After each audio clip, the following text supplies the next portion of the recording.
ते तुम्ही नेहमीच म्हणत होते सृजन शक्तीचा विकास व्हावा आणि तुमच्यासारखेच गुरुवर्य मला लाभले असतील पहिले बालपणापासूनचे आणि त्यांचे उपकार म्हणून आज माझ्यामध्ये पण सृजन शक्तीचा विकास झालेला आहे। तो शब्द रूपाने मी आज इथे गुंतलेले आहे आणि मी आपली एक कविता क्षमता बुद्धी प्रशिक्षण म्हणून लिहिण्याचा प्रयत्न केलेला आहे आणि तो आता मी तुमच्यावरती कविता तुम्हाला ऐकवत आहे। माझ्या कवितेचं नाव आहे क्षमता बुद्धी प्रशिक्षण। विद्यार्थी शिक्षण प्रक्रियेचा केंद्रबिंदू। विद्यार्थी आहे शिक्षण प्रक्रियेचा केंद्रबिंदू तर शिक्षक आहे आधारस्तंभ खास। विद्यार्थी आहे शिक्षण प्रक्रियेचा केंद्रबिंदू तर शिक्षक आहे आधारस्तंभ खास। म्हणूनच आले क्षमता बुद्धी प्रशिक्षण, म्हणूनच आले क्षमता बुद्धी प्रशिक्षण ज्ञानदात्यांना बलशाली बनवण्यात, ज्ञानदात्यांना बलशाली बनवण्यात। समुपदेशकाची वटवून भूमिका।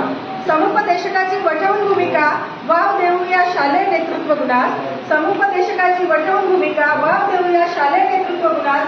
चला समजून घेऊया कुमारांना, चला समजून घेऊया कुमारांना, करू त्यांचा भावनिक मानसिक विकास, करू त्यांचा भावनिक मानसिक विकास। सुधारू अध्ययन अध्यापन प्रक्रियेस।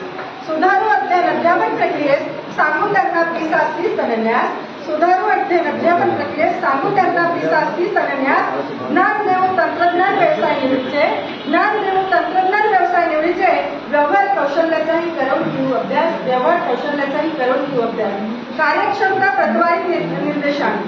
कार्यक्षमता प्रतवारी निर्देशांक वाढवून, कार्यक्षमता प्रतवारी निर्देशांक वाढवून अव्वल दर्जात आणू महाराष्ट्रात।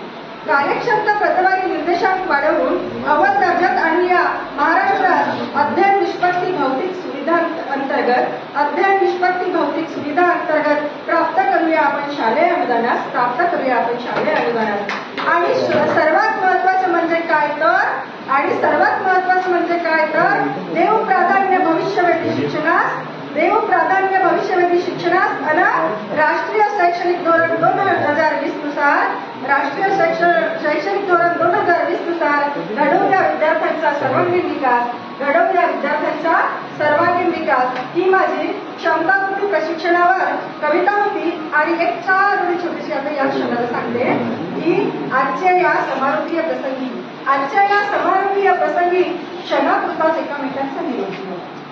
आजच्या या समारोपीय प्रसंगी क्षणापुरताच एकामेकांचा निरोप घेऊ आणि शैक्षणिक कार्याचा तुम्ही आम्ही घेतलाय बसा, शैक्षणिक कार्याचा तुम्ही आम्ही घेतलाय बसा। कोणत्या तरी निमित्ताने पुन्हा इथे एकत्र येऊ, कोणत्या तरी निमित्ताने पुन्हा